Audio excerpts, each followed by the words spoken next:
Muito bem. Irmãos, nessa tarde nós queremos trabalhar um pouquinho uma visão bíblica de que eu e você, nós não somos nosso. Muito importante cada membro da igreja entender o que significa ser membro do corpo de Cristo.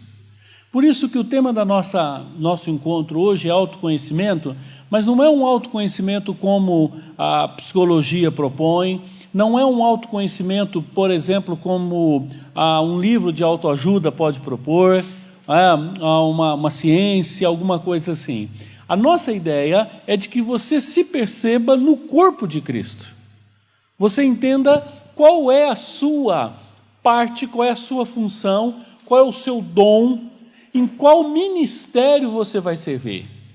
Irmãos, a riqueza do corpo de Cristo, quando o Espírito Santo, Efésios vai falar isso, que o Espírito Santo capacita a igreja para o ministério, é muito importante nós entendermos a riqueza dos dons e ministérios. Uma das coisas mais fantásticas da igreja é essa beleza, essa variedade de dons, de capacidades que Deus dá a cada um. Então, quando Deus nos coloca no corpo de Cristo, Deus tem dentro dessa perspectiva, nós temos uma atividade ministerial. Nós já falamos um pouco sobre isso, né? Já entramos um pouco nesse assunto, e hoje à tarde a gente vai aprofundar um pouco isso. Daqui a pouco a gente vai ter uma atividade, uma dinâmica, e vamos até fazer um teste. Você vai se conhecer um pouquinho, se perceber um pouco nessa situação. Eu queria apenas ler um versículo da Bíblia. Queria ler um versículo da Bíblia que para mim fala muito ao meu coração. Efésios capítulo 4.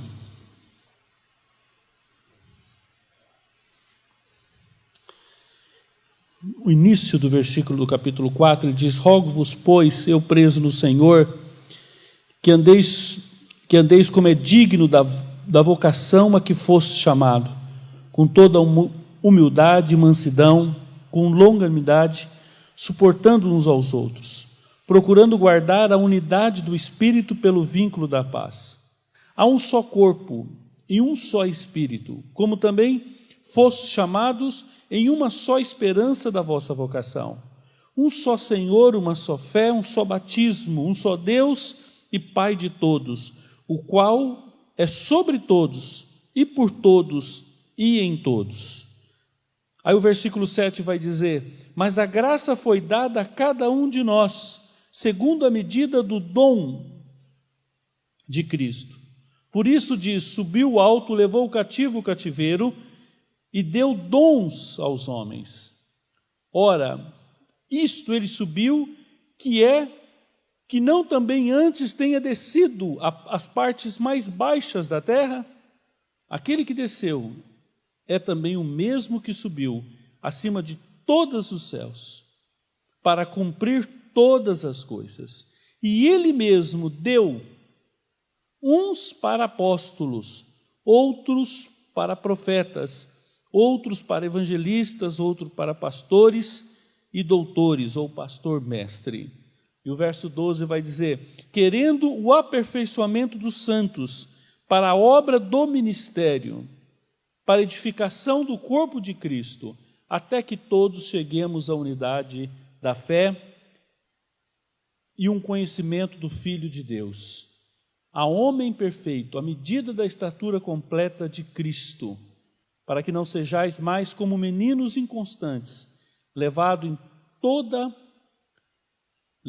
em roda por todo o vento de doutrina, pelo engano dos homens, com que astúcias enganam fraudulosamente.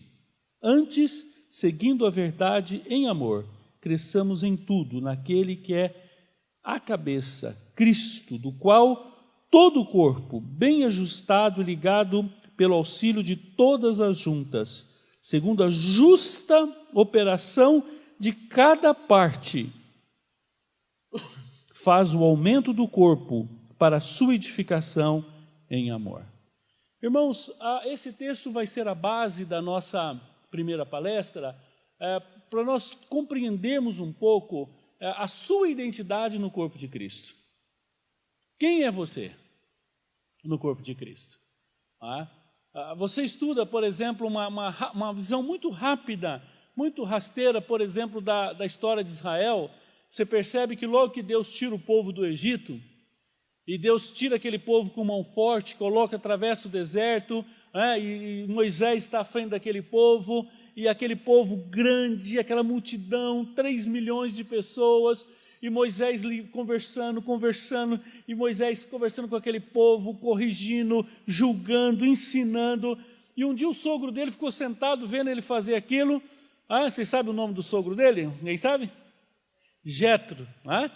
E ele fica olhando aquela cena patética, né, de alguém tentando fazer tudo sozinho, alguém querendo resolver tudo sozinho.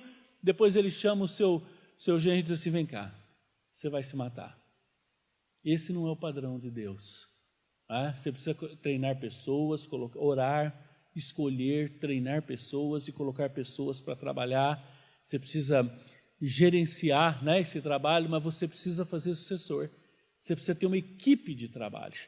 E aí quando você estuda, por exemplo, a distribuição em volta do tabernáculo, com o crescimento da maturidade desse povo, você vai perceber que o tabernáculo ficava no meio, e as tribos ficavam em volta, e as tribos eram divididas, havia liderança e subgrupos, e esse grupo trabalhava em termos de mutirão quando era guerra, não tinha uma estrutura de governo, um aparelho do Estado.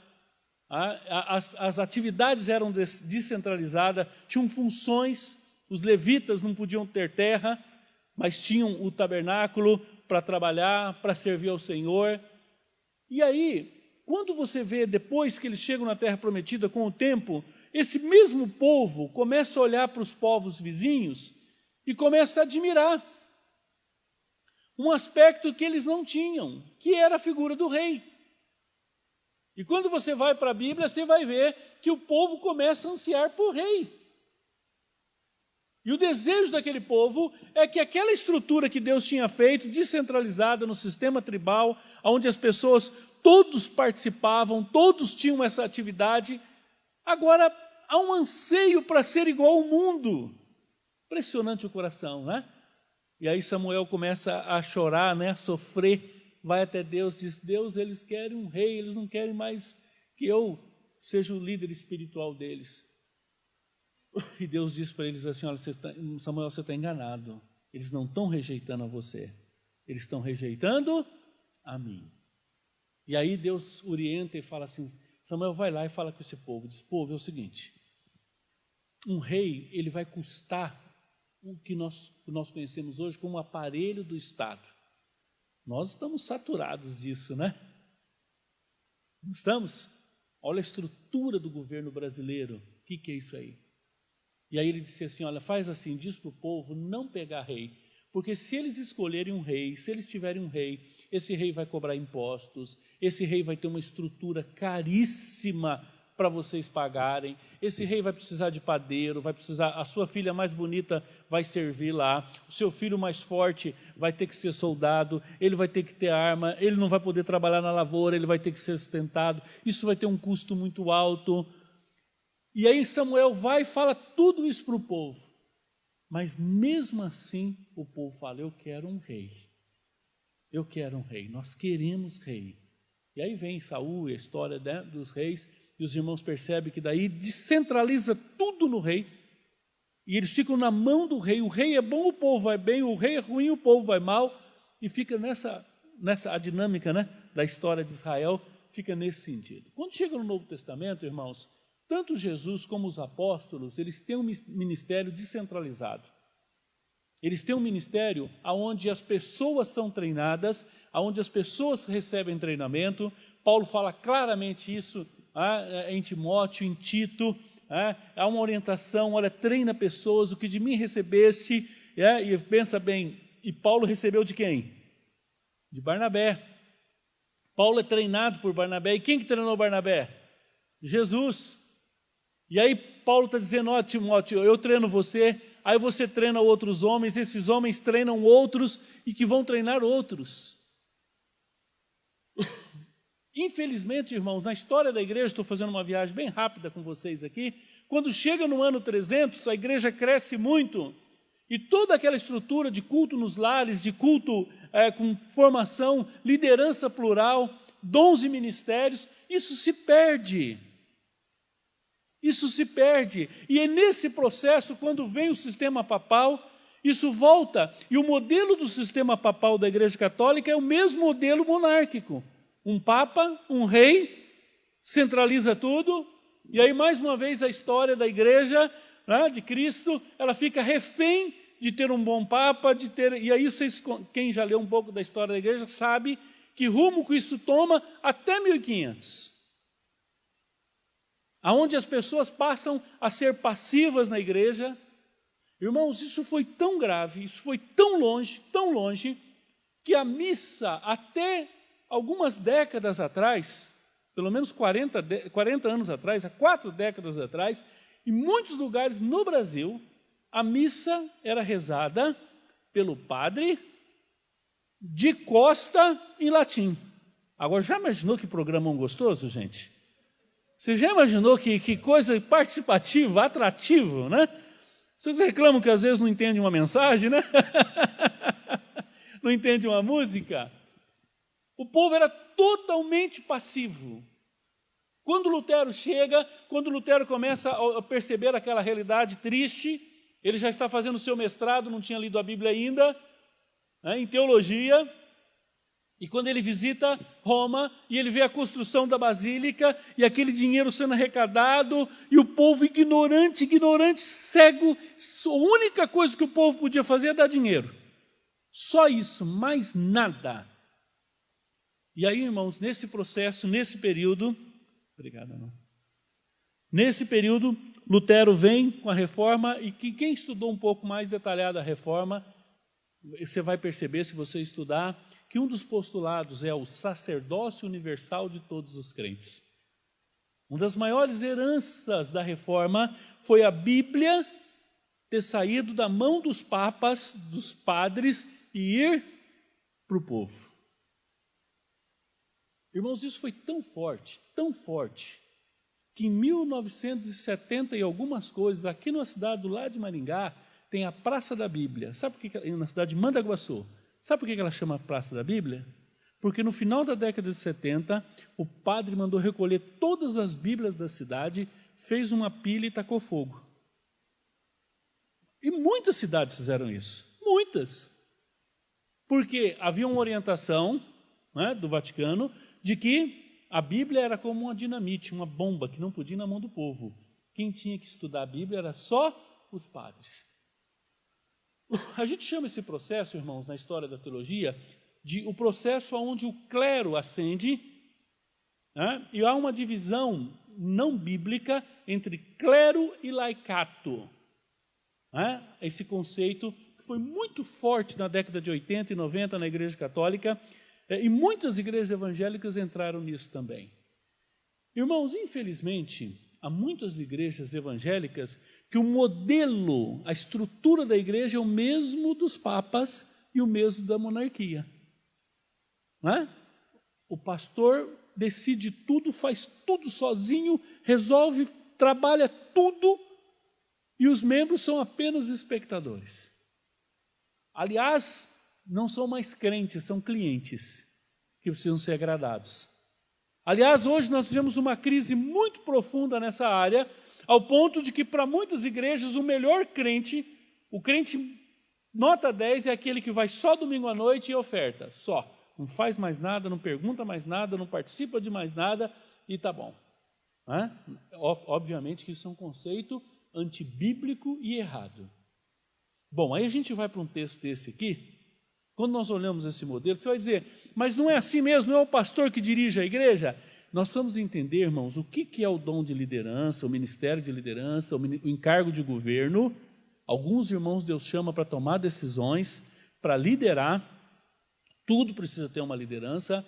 Agora, isso não quer dizer que o serviço da igreja deva ser feito por alguns. Irmãos, por falta de compreensão desse texto aqui e esse rápido panorâmico histórico que nós fizemos, muitos crentes são privados de desenvolver o seu ministério. E quando Deus nos capacita, quando somos batizados no corpo de Cristo, quando recebemos o Espírito Santo de Deus, todos nós, sem exceção, nós temos dons e ministério. Nós temos serviços. Agora, entenda bem, nós já falamos aqui, né? Mas é muito importante você entender o que é um ministro. O que é um ministro? A palavra ministro, o que significa? Diácono, servo. Então, a dinâmica da igreja, ela é um pouco diferente da dinâmica do mundo.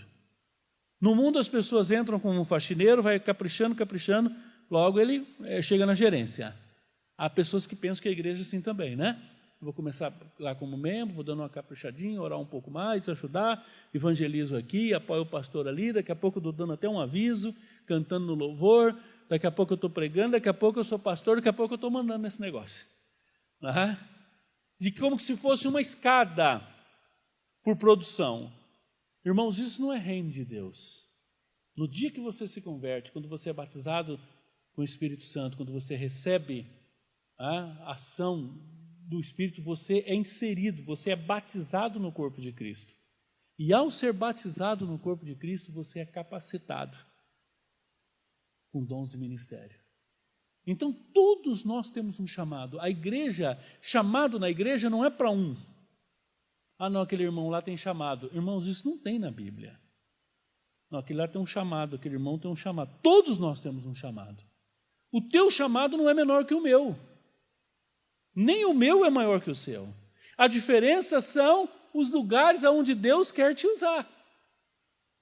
E a figura mais rica que Paulo vai usar para falar isso é qual? Do corpo de Cristo. Do corpo de Cristo. Bom, essa rápida introdução, para a gente situar um pouco qual é o nosso lugar no corpo de Cristo, qual a visão que nós temos, irmãos, isso muda tudo em termos de igreja.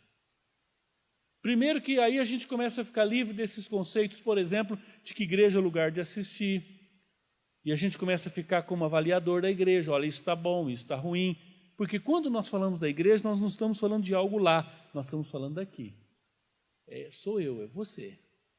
Tá? Há um versículo em Coríntios capítulo 6, verso 19, que diz o seguinte, que vós sois, o texto está falando de pureza moral, está falando de prostituição, mas ele vai chegar uma hora que ele vai dizer, não sabeis que vós sois o quê? Quem lembra? Vós sois o templo do Espírito Santo. Irmãos, quando nós pensamos em templo do Espírito Santo,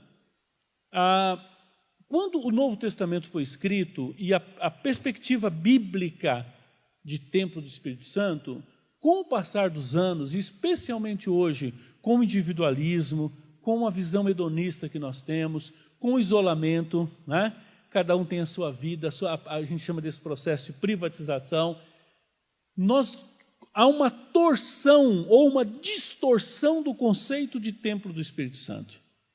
Eu vou falar alguma coisa aqui que talvez você assuste. Você sabia que você não é o templo do Espírito Santo? Mas, pastor, o senhor acabou de falar que vós sois o templo? Eu sou ou não sou? O que vocês acham? Vocês acham que nós somos o templo? Eu sozinho aqui, eu sou o templo do Espírito Santo? Você já viu muita gente falar isso? Não, eu sou o templo do Espírito Santo, né? Muita pretensão, né, irmãos? O que nós somos? Veja, vós, plural, sois Quantos templos existem? Então, em quando que eu sou templo? Quando eu estou na unidade. Você está percebendo por que não existe meu ministério? Eu hoje vejo pessoas falando, a igreja tal, ministério do irmão tal. Agora o meu ministério... Irmãos, ministério não é meu. Eu não tenho ministério. Eu faço parte de um ministério. Eu sirvo a Cristo porque eu sou servo. E por que eu sou servo? Não sei se os irmãos estão entendendo. Alguns conceitos ajudam a gente a ter uma visão mais humilde do nosso trabalho, mais realista. Primeiro, se você entende que você não é o templo, se você se isolar do corpo, Irmãos, por causa disso, nós temos uma crise muito grande teológica no Brasil hoje, e a maior heresia do nosso país hoje, o pastor Giovanni citou essa heresia ontem aqui na nossa reunião, é a teologia dos desigrejados. O que é essa teologia, gente? O que é essa doutrina? São pessoas que creem que não precisa estar ligado, ser submisso ou trabalhar em nenhuma igreja. Porque eu sou o templo, então eu mudo para São Paulo e lá eu e minha esposa, nós somos o templo, acabou, não preciso de ninguém. Não preciso nem mudar, aqui mesmo, eu conheço pessoas em todos os lugares que estão entrando para essa heresia. Essa é uma distorção do conceito de corpo de Cristo. Irmãos, quanto templo existe? Um só. A hora que você descolar do corpo, a hora que você desgrudar do corpo, a hora que você romper com o corpo, você deixa de ser templo. Eu gosto muito da figura de Pedro, né? Pedro no capítulo 2, 1 de Pedro capítulo 2, ele começa a trabalhar aquele conceito do templo. E se alguém que tinha um conceito de uma espiritualidade templista, ou seja, tudo acontecia no templo, era Pedro. Judeu. Doutrinado nesse conceito de que Deus morava num lugar, que lá era a habitação de Deus, e muita gente acredita nisso ainda, né? Que a casa de Deus, aquele local, é consagrado para culto, mas ali não é casa de Deus. Quem é o templo do Espírito Santo? Nós. Irmão, se nós temos essa compreensão, nós descartamos qualquer possibilidade da teologia, da heresia que existe hoje dos desigrejados. E pasmem vocês, isso cresce a cada dia. O IBGE colocou na última pesquisa, 4 milhões de brasileiros estão nessa categoria. Gente, 4 milhões.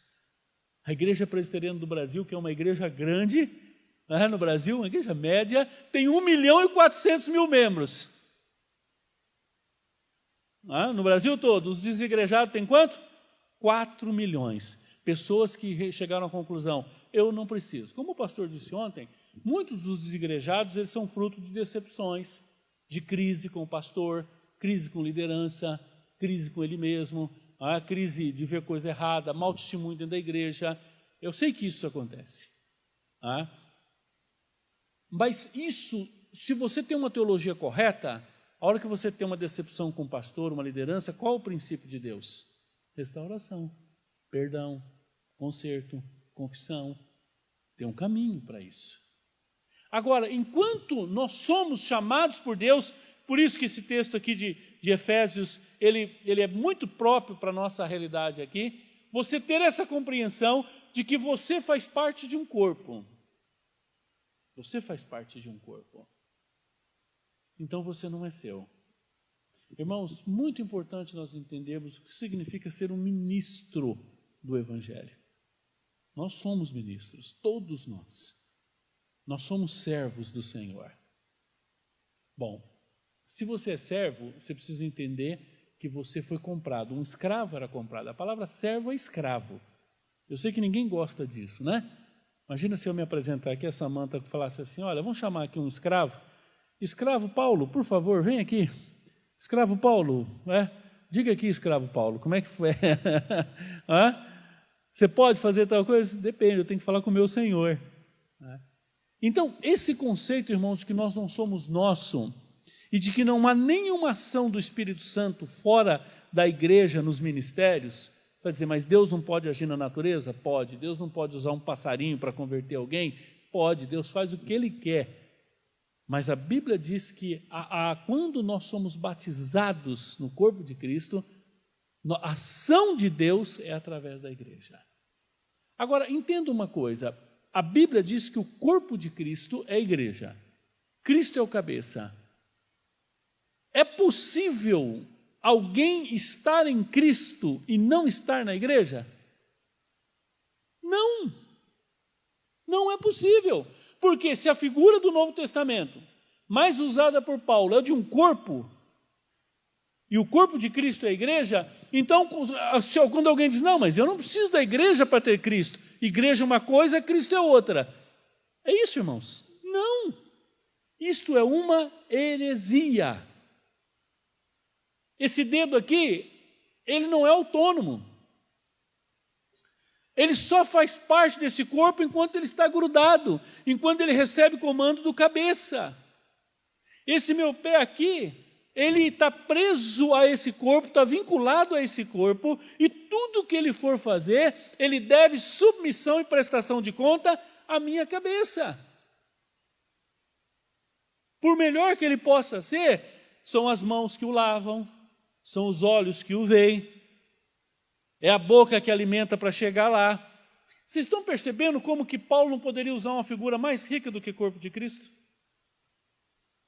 Então, quando alguém está em Cristo, ele está na igreja. Quando alguém não está na igreja, não está em Cristo. Por isso, irmãos, que na igreja não há espaço para o teu ministério. Você não tem ministério. O ministério é de Cristo. A igreja é de Cristo. Você serve a Deus na igreja. Você é um escravo de Cristo. Você é um comprado. Você não é seu. Se nós entendermos que eu não sou meu, que eu sou comprado por Cristo. Eu sou duas vezes, né? Sou a história do barquinho lá. Vocês conhecem a história do barquinho, né? Acho que todo mundo conhece, né? O avô foi e fez um barquinho de madeira, caprichado, era um marceneiro, aquele barquinho que era um espetáculo. Uma chuva forte, o netinho vai lá, pega o barquinho, vai brincar na enxurrada, a enxurrada leva embora. 4, 5 quarteirões lá embaixo, alguém acha o barquinho, lava, era o dono de uma loja, botou para vender. O menino está andando na rua, olha o barquinho e fala, lá, vô, barquinho que você me fez, vamos lá pegar que é meu. O vô sabiamente entra lá, tenta conversar, o dono da loja não tem acordo e diz, quanto custa esse barco? Custa tanto, então comprou. E deu de novo para o menino. Assim somos nós. Deus nos criou, mas a enxurrada do pecado nos levou. E a cruz do Calvário, em Cristo Jesus, nós somos comprados 2 vezes. Somos de Deus 2 vezes. Por direito e por compra. Por criação e compra. Agora veja bem, gente. Depois de ser criado, depois de ser comprado, depois de ser dotado, o dom que você tem, quem te dotou? Quem te dotou desse dom?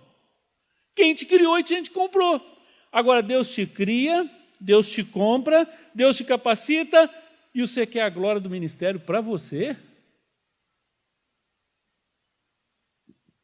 E você acha que é você que está fazendo alguma coisa? Ou seja, falta-nos a compreensão de quem realmente nós somos, da nossa identidade. Nós somos servos. Nós dependemos do corpo. Nós estamos ligados.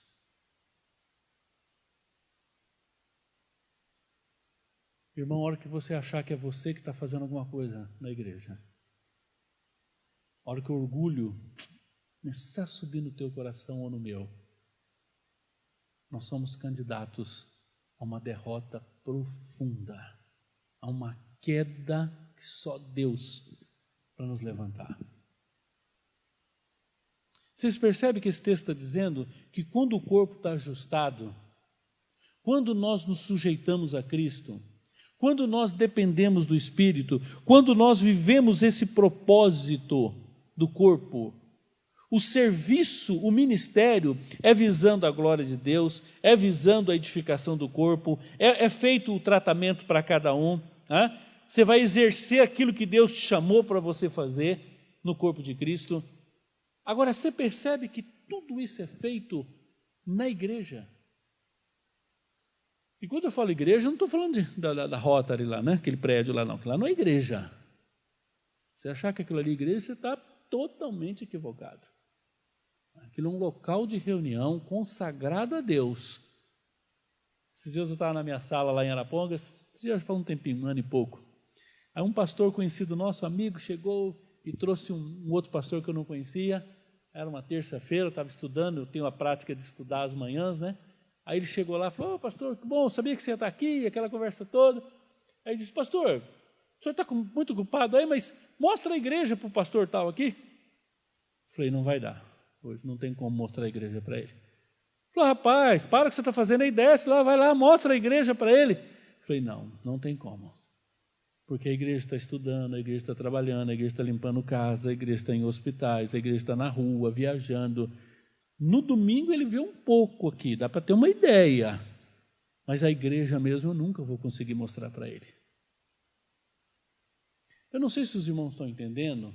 Quando você tem um conceito correto de quem é você no corpo de Cristo, e por isso que o nosso curso hoje aqui é autoconhecimento, de dons e ministério. Quando você tem esta compreensão aqui, isso te leva, por exemplo, à humildade, a entender que o irmão que está fazendo algo diferente do que você está fazendo, ele não é menor que você. De que o outro ministério, ele não é menos importante. Irmãos, não tem ministério mais importante. Não tem serviço, não tem dom mais importante. Todos os dons. E quando você é chamado por Deus, daqui a pouco a gente vai fazer um teste que talvez te ajude aí você a se perceber um pouco mais. Quando você percebe para que você foi chamado, irmão, você se torna uma pessoa muito útil no corpo de Cristo. Porque quando você quer fazer tudo, há dois extremos na igreja, irmãos. Uma minoria que quer fazer tudo e uma maioria que não quer fazer nada. Você tem um contingente enorme de pessoas que não querem fazer absolutamente nada. Nada. Mas há um grupo que começa a se dispor e começa... Porque ele se dispõe, a gente começa... Isso é um erro nosso, da liderança, a gente começa a sobrecarregar. Eu costumo dizer, irmãos, se o ministério da igreja está sobrecarregando a tua vida, eu falo isso para os pastores. Se o teu pastorado, isso serve só aos pastores, a todos vocês. Se o que você faz hoje te priva de ter tempo para Deus, te priva de ter tempo para tua esposa, tempo para tua família, não é que tem alguma coisa errada, está tudo errado. Você está tentando ser Deus. Você está achando que é você que é o cara, você que faz o negócio acontecer. Quando você é daquele tipo que diz assim, olha, gente, eu não posso, porque se eu sair desse negócio aqui, a casa cai. Isso aqui depende de mim. Irmãos, se o teu ministério depende de você, está tudo errado. Claro, existe um processo, uma época que você está implantando, você está treinando os líderes, mas se o que você está fazendo não tem ninguém para fazer, de duas uma, ou você é um gênio sobrenatural, que ninguém nunca viu na face da terra, ou você está impedindo as pessoas de trabalharem onde você está. Você está cercando todo mundo, não deixa ninguém fazer. Só você que faz. Irmãos, isso gera estresse, isso gera cansaço, isso gera orgulho, soberba. Você arrebenta a família, arrebenta a saúde. Eu não creio que Deus tem um ministério para você, alguma coisa na igreja que vai arrebentar com você, arrebentar com o teu casamento, acabar com o teu tempo com Deus. Você não tem tempo para devocional, não tem tempo para ler um bom livro, não tem tempo para bater um papo com um amigo, para receber um amigo, para receber pessoas. Você é daquele tipo que quando as pessoas te ligam já estão preocupados se você vai te incomodar, que você está sempre muito ocupado.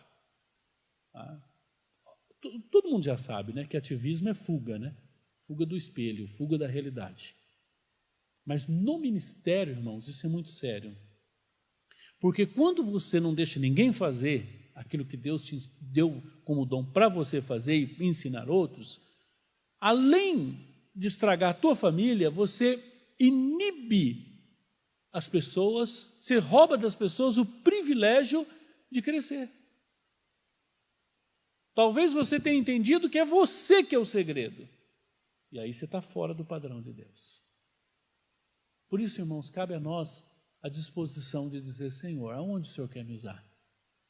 E só onde o Senhor quer me usar? Eu não quero fazer tudo, eu não quero abraçar tudo, eu não consigo fazer tudo, eu não sei fazer tudo. O que é para fazer? O que Deus tem pedido de você? Irmãos, uma compreensão clara de que eu sou um escravo, que eu sou criado por Deus, né? Lembra que nós falamos um pouquinho sobre aqueles 4 pilares da cosmovisão cristã? A criação é o primeiro, depois a queda, a redenção e a volta de Cristo, né? Então, se você tem uma compreensão, primeiro, realmente eu sou criado por Deus, então eu sou dele por propriedade, por criação. Segundo, eu sou redimido, eu sou comprado. Eu acho assim que isso parece que nós perdemos, porque nós trocamos a ideia de regeneração e arrependimento por aceitar Jesus. Então você chega para a pessoa e pergunta assim, você é convertido? Ele fala, eu já aceitei Jesus. Dá até a ideia de que Jesus estava lá fora, na chuva, no sol, né? no vento, e você bondosamente abriu o teu coração e botou Jesus para dentro, né? Isso, tadinho desse Jesus, né? Irmãos, quando nós temos uma compreensão do que era a nossa situação em Cristo, por isso que eu gosto demais da disposição do livro de Efésios. Como é que Efésios começa a falar? Da Trindade, o Pai elege, o Filho redime, o Espírito sela. Depois ele fala do homem no capítulo 2, nós estávamos mortos nos nossos delitos e pecados. E andávamos como todos andam aí, né? No curso desse mundo, seguindo o pensamento da mente, do coração, e fazíamos a vontade da carne, e fazíamos os desejos desse mundo, né?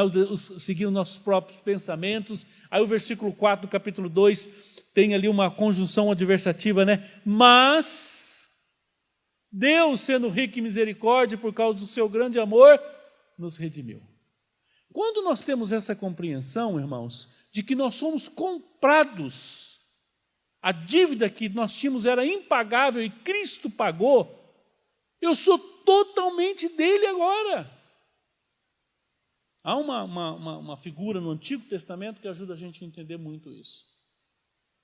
Você imagina, naquela época, alguém poderia começar a contrair dívidas com alguém, e de repente vamos pensar que vamos simular a minha família do Newton, a gente fosse vizinho de sítio e eu começasse a trabalhar, a negociar com o Newton e comprar e não conseguia pagar e a dívida fosse aumentando, até que chegava uma hora que eu dizia assim para todo, assumia a minha falência, dizia, Newton, eu não tenho como te pagar. Então o que ele fazia? Ele chamava um ancião, 2 ou 3 líderes da casa de Deus, homens de Deus, sacerdotes, pessoas como testemunha, e ele me levava numa situação de ar livre e dizia assim, olha, a partir de agora, o Paulo, a Vera, o Vinícius, a Ana e tudo que eles têm passa a ser do Newton por 6 anos. Nós vamos trabalhar para você. Nós vamos viver lá, tudo que você mandar, nós seremos seus escravos por 6 anos. E independente do valor da dívida, nesses 6 anos, toda a dívida está paga. E aí eu iria morar lá, trabalhar, fazer o que o Newton mandasse, né? Chegar lá, pastor, o senhor vai lavar pecinha por pecinha dessa aqui da Autopeça Barbosa, né? De caminhão lá, né? Eu e a Vera lá, o Vinícius, todo mundo trabalhando.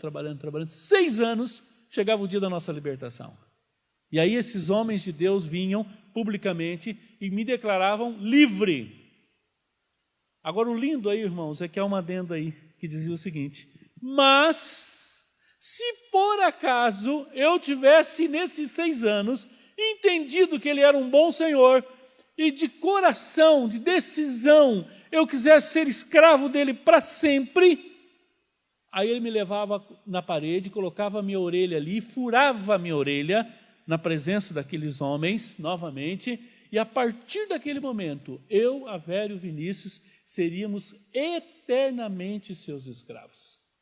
Não tinha mais volta. Irmãos, isso aconteceu na cruz do Calvário. Jesus pagou todas as nossas dívidas. Por isso que o salmista pergunta para a gente, né?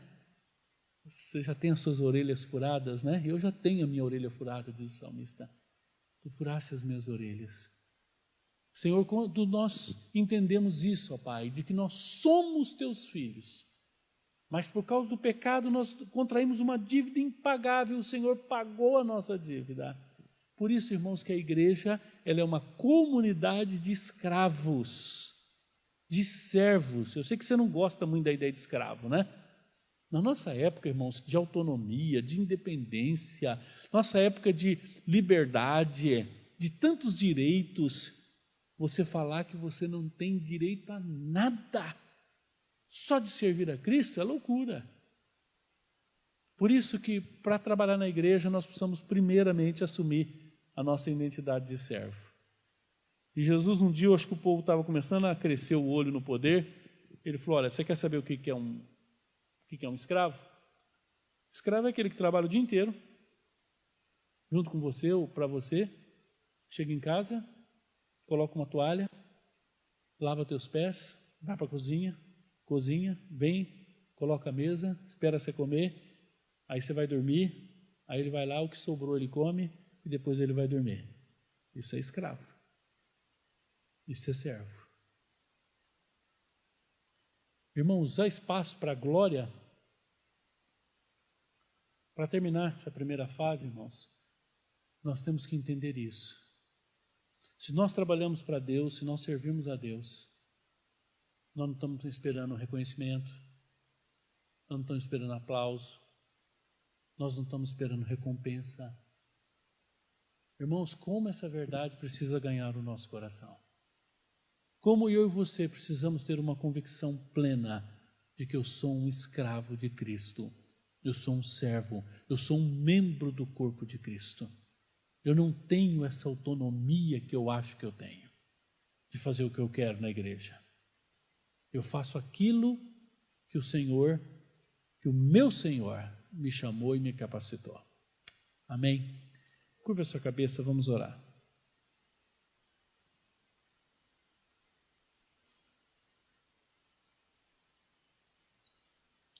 Quem sabe, irmão, você tem um conceito errado. Quem sabe você tem uma doutrina errada no teu coração, uma heresia, e que essa noite foi corrigido pelo Senhor, pela palavra.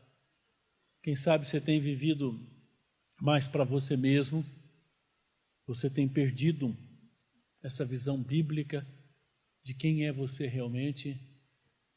Mas independente do que você pensa, eu quero te dizer nessa tarde, você é um escravo de Cristo, você é um servo de Deus. Você foi comprado, você foi criado e comprado, e agora designado para a igreja. Você foi chamado para a igreja, para servir. Diga isso para o Senhor. Eu sei que você não precisa fazer isso, mas faça isso, se disponha dizendo, Senhor, eu quero fazer a tua vontade. Eu quero servir a igreja, Senhor. Quem serve a igreja serve a Cristo. Quem faz para a igreja faz para Cristo. Ah, Senhor, nos dê essa compreensão nessa tarde. Em nome de Jesus nós oramos, Senhor. Ganhe o nosso coração, nossos afetos, que isso possa refletir na nossa vida, Senhor, no nosso comportamento, nas nossas reações. Oh, Pai, capacita-nos no nome de Jesus. Amém.